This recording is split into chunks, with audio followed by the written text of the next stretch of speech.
I am the happiest I've ever been in my life, and it's because the teachings that you have taught me, and I have learned to live them. I've learned to live them unapologetically in my life, that even at work, like, whoa, reality does not touch me, like this is the magic that I'm in. Every morning as I'm in the shower, sometimes I'll have questions, what I would ask in the hot seat, and you come in and you answer it to the point where I'm like, all right, I've got everything, and the only thing that I've been thinking about all week is that I wanted to sit in the hot seat and say thank you. Because I've discovered that gratitude, when you're excited, when you're just so grateful, seems to make things happen. And the more I can get grateful for something and get excited for things that I haven't seen yet, but I'm just so excited as if it's already here, it seems to come. Because that vibration of appreciation, that's an emotion that you can get too easily. And so we have a question for you. Are you able to acknowledge that there is a separation between the emotion of appreciation? You're calling it gratitude. We prefer appreciation. Doesn't really matter. Appreciation. Can you acknowledge that there is that you don't need something to specifically be in the moment of appreciating to feel appreciation? Yes, that you can actually feel it before it comes. That's the key. Yes. That's the key. I don't need a motive to appreciate. And in not having an ulterior motive, in just getting there, then the world is your oyster. Everything will flow to you easily, and is. Someone sat in this hot seat once, and I was listening to them in the car, and they were asking for, somehow you gave a rampage about a BMW. And at the time I was like, oh, that would be neat. And so I pretended, I got to the point where it felt like it. And then sure enough, I find myself a few months later in wow, I didn't even want it. I did want it. It just kind of showed up. How can you not go into that rampage and imagine sitting and it just shows up and not, anyway.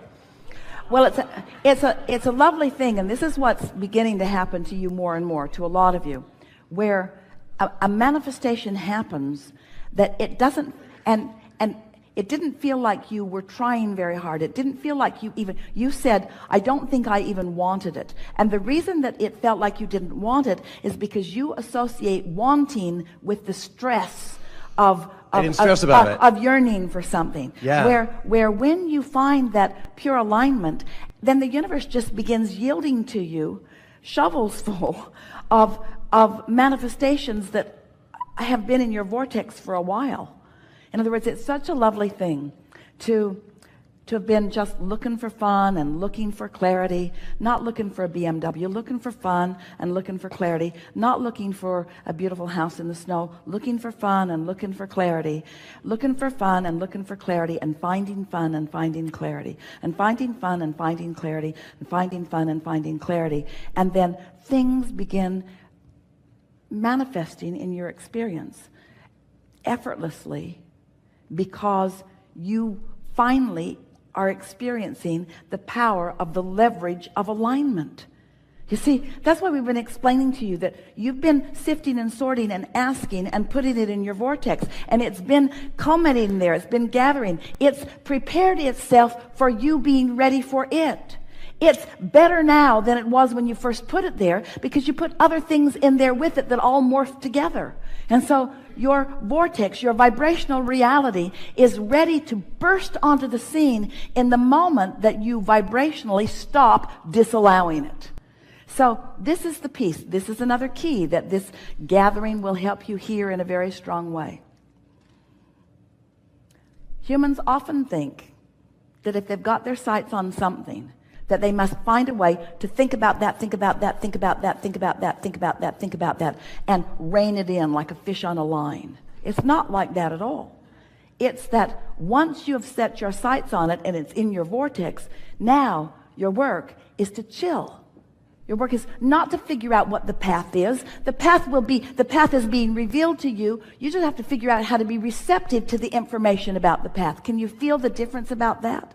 And the thing that trips you up, we're trying to demonstrate it for you here. So there is a vibration that becomes a thought. That's momentum worth celebrating. But humans don't want to celebrate it until it's in the garage. So since it's not in the garage, you mess this up. And since it's not in the garage, you mess this up. And since it's not in the garage, you get another job. And since it's not in the garage, you work harder. And since it's not in the garage, you try to find all the behavior to get it in the garage. And all the stuff that you do to try to get it in the garage causes you to keep messing this up. You see what we're getting at? So if you can just find things that are easy to feel good about, then everything that you want will come into full fruition. You'll find it all in the garage. When you find it in the garage, and for me, I almost made a wish, just like I had seen people lose weight, and it gave me the like, wow, if they can do it, I can too. Yeah. I thought maybe it would be valuable if I lived such a magical, fun, happy life, I could show people it was true. And that seems to be the case, but it's like an on or off. Sometimes at a party, I'm like, don't ask me if you don't want to know, because I start to talk about Abraham. It's like I blast people and I feel it, like almost like a dimmer switch. Do you know that, like, everything is so amazing and so happy, sometimes like I almost want to hold it in until at a party, like, hey, how's your life going? Wah! And then I tell them and I can see them run away. Like, they don't want to hear that sometimes. Well, they want to hear it, but here's the thing. They disconnect because they hear your words and they see your results. And this is the thing we've talked about here today. There is such a feeling of urgency to close that gap, to get to where I want to be, where what we're wanting to emphasize is that this is the only gap that you can close. In other words, the only gap that you have the ability to close right now is the gap between vibration and emotion. You can close that gap right now. You can accomplish the emotional manifestation. If you can hear this, you have the ability today to accomplish the emotional manifestation. And if you do it and do it and do it and do it and do it and do it, law of attraction will take you all the way to the fulfilling culmination of everything that you want. But if you miss that step, if you try to jump, if you say, give me this and then I'll feel this, it doesn't work. Give me the manifestation and then I'll feel the emotion. That's backwards. Find the emotion, and the manifestation is the momentum that will follow every single time. And once you get that, we've never said it more clearly. You've never heard it more clearly. Once you get it into alignment like that, then so much that's been in your vortex. You see, that's what people mean when they say, oh, I found you and now I'm happier. All that happened in their meeting of us is that we helped them to settle in to their natural vibration of allowing what they had already done all the work about. The work's already done. You got here, you explored, you asked, you filled your vortex full of so many things that are important to you. And now, as you find a way to just chill a little and reach for that unconditional emotion. I'm not happy because a BMW is on the way. I'm happy because I want to be happy. I'm not happy because I found my perfect mate or because my perfect mate is on the way. I'm happy because I'm happy. I'm happy because I'm happy. Turns out your necklace is the key.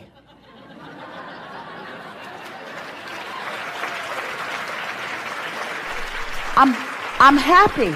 I'm happy. I'm happy because I want to be happy. And when I wasn't happy, I thought thoughts that made me feel more happy. And it didn't happen all at once. But over time, I developed an intense determination to do the work that I can do, to control the only thing that I can control, which is my mood.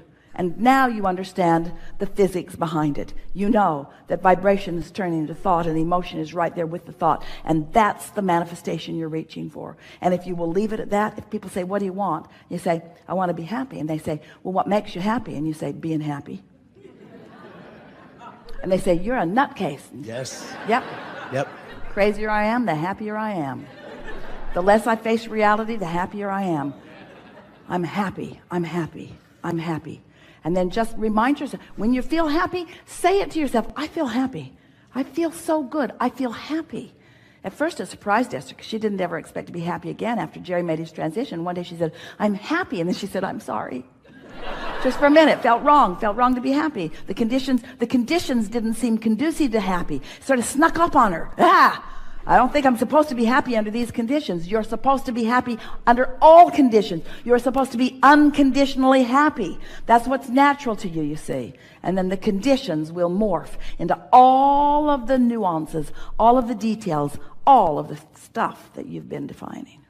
And how do I share that and not blast people? What do I... Well, when you feel it, you radiate it. But here's the tripping point for you. You don't want to be happy to elicit a response from them. You want to be happy. And you want the response from them to be none of your business, because it isn't any of your business, because you can't control. You don't know where they are when they meet you. Somebody who's not happy, meeting a happy person, it never goes well. It never goes well. All you do is remind them that they're not happy. And then I feel terrible about it, like, I pushed them further down. And then when you explain to them why you're happy, that makes it even worse. It's like an indictment of what they're not doing. Right. And then they resent you. They wish for your demise. Yeah, I would say jealousy. I feel it all around me. And sometimes people are like, oh, well, how long is that going to last? And I think, oh, God, but I think I found something sustainable. I think I can make it last. What eventually happens as your happiness is something that you're consciously aware of, yes, and consciously accomplishing, then law of attraction begins to surround you with more and more people who understand that. But remember, the most significant thing that we said to you today, which is the most significant thing to this point that we've ever said to anyone, is that your relationship, the relationship is between you and your source. We've said it before, but you've never heard it so clearly. That's the relationship that you're seeking, because that's what happy is. Happy is letting all the barricades down and letting yourself radiate who you truly are, because who you truly are is happy. Because who you truly are knows who you are, knows your value, knows your heart, knows who you are, knows why you came, knows what you are about, knows the eternal nature of your being, adores you. Who you are is happy, happy, happy, because who you are is in alignment with source, with all that is good. It just doesn't get happier than happy. In other words, that's who you are. That's who you are. And appreciation. I am a being of appreciation, and I appreciate this work and knowing this. So let's square this up. If I'm happy and then thoughts of appreciation occur to me, really good unfolding of the path. If I'm not happy and I try to find something to appreciate to get happy, doesn't go as well, does it? So do you accept that you wake up, and that when you wake up you have the potential of being happy? Try it. You'll like it. Try it. See what happens. Give it a go. Give it a week or 2 or 3 or 4. You've been doing it, and watch what happens. Watch what happens. Watch the way the world begins to revolve around you. Because when you get happy, what isn't happy can't come near you. And if something that's not happy is coming near you, you're not as happy as you think you are. Thank you. Yeah. Thank you.